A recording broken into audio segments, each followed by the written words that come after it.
Hey smartphone enthusiasts, this is Jeff and I've used a lot of phones this year. I haven't had the chance to use every phone released, but I have used most of the flagships.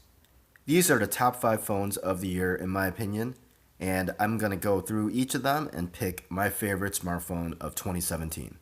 Let's get into it.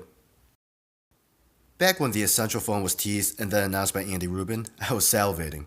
These super minimal bezels all of a sudden made my Galaxy S8 look dated. The Essential phone has been plagued by a rough release, but continuous software updates have really improved the device.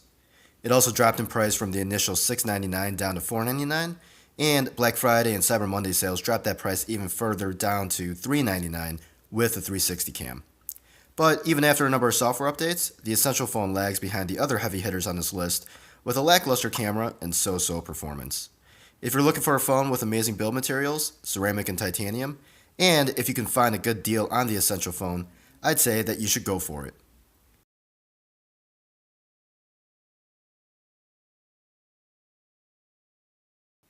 My fourth favorite pick of the year is the Samsung Galaxy S8. I've owned and used both sizes of the S8 and currently have the smaller version. I really like the size of the phone, and it makes it really easy to use in any situation, especially when I'm out and about or walking around at work. The S8 introduced the 18.5 by 9 aspect ratio infinity display, and the extra tall screen has been really useful.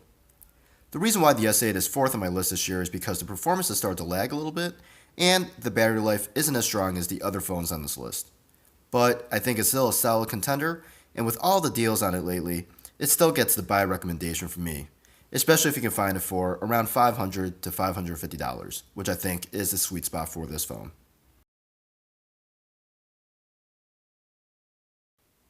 Moving on to third place is the Apple iPhone X, probably the most hyped smartphone release of 2017, and probably for good reason.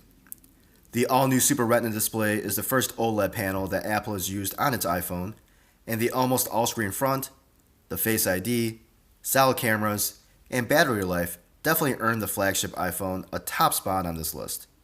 Even though it cost $1,000, which is really pricey, that's the cost of being an early adopter and the so-called Apple tax, I guess. I really think that iOS 11 holds the iPhone X back, and the OS really needs a ground-up refresh to better compete with all the advancements that Android has made lately. But all in all, the iPhone X is a solid device, and if you're locked into that iOS camp, or because of iMessage, I can't blame you. Stick around with the iPhone, I think it's a top choice this year.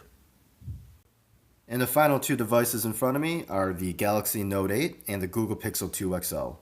These Android heavy hitters have different approaches for a few key things: near stock Android versus the Samsung experience, feature light versus feature rich, single camera versus dual cameras, dual front firing speakers versus a single down firing speaker, and so on. But they're really similar in a lot of ways as well.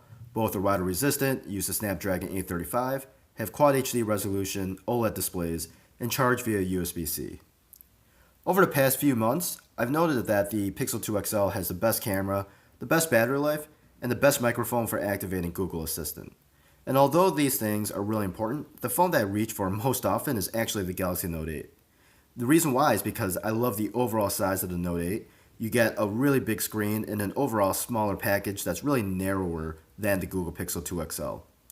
Speaking of the display, it's also a lot nicer on the Note 8 and gets significantly brighter.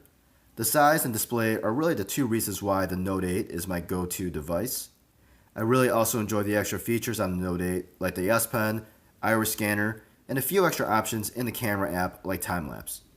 Battery life is good enough, the camera is still really good, and the stronger Bluetooth performance of the Note 8 beats out the stronger microphones on the Pixel 2 XL for me in day-to-day use. With that said, all of these phones are fantastic, and if you're shopping around for a new phone, you can't go wrong with any of them. Leave me a comment below to let me know if you agree with me or if you think I'm crazy. Thanks for watching everyone, and I'll catch you guys next time.